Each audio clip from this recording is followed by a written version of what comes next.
So we're here at RootsTech 2026, and I'm speaking with Peter McCracken from shipindex.org. So Peter, when did you start shipindex.org? I really started it as a project when I worked at a maritime museum in Maine, and I realized that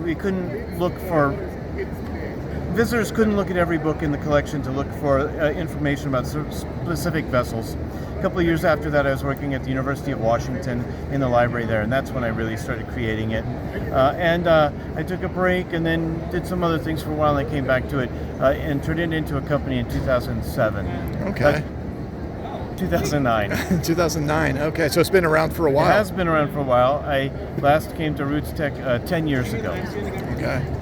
And so how can a genealogist use shipindex.org to learn some things about their families? I think it's a great way of finding the vessels that impact people's lives. I think a couple of specific examples might be you just want to add a picture, say a picture of the ship that your grandparents sailed on their honeymoon, right? To a story that you're putting together. It could be something simple like that, or it could be that you have a service record for someone's service in the military, so they were in World War II. You know what dates they were on a ship, but you don't know what their experiences were. We can help you discover what happened on that ship while they were on board, and now you know what happened to them.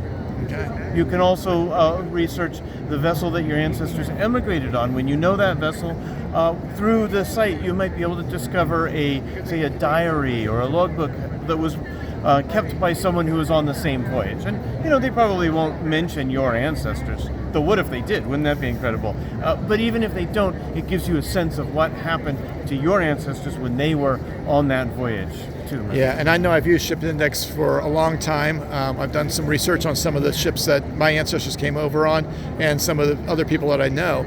And, I found that the ships were either sunk on rocks or even had one that was sunk during World War I by a submarine. Wow, yeah. So very interesting when you start looking at that and relate that back to the time when your ancestors were doing those voyages. Mm-hmm. Yeah. So I know that parts of your site are free and some are subscription. Can you explain a little bit about that? Yes, everything that is free is what I created when I started this as a side project at the University of Washington Libraries. So that's about 150,000 citations. It's actually that plus, I think this is important, subject headings for WorldCat. So these are books that are by or about ships. It tells you that this book is available in the big bibliographic database known as WorldCat. So there's about 150,000 citations that are completely freely available. There's no need to register, nothing like that.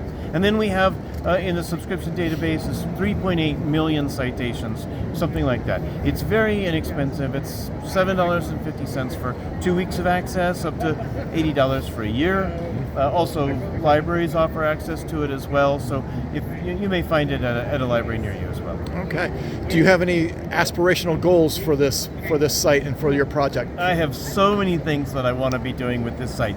The thing that we're doing right now that I am the most excited about is we're using an AI tool that my brother built to look at newspaper articles and find vessels that are mentioned in newspaper articles. Right now we have 1 year from an Australian newspaper of record that we use as an example. I have a file of 10 years of that I'm working through, and then we're going to expand that and we'll be able to find all sorts of vessels that are mentioned in newspapers. That's a huge one. Another one that we've done is we've added the ability for people to contribute their own information about specific ships through a commenting system. You can upload pictures, you can upload the things that you have learned about a ship that you would like to share with others.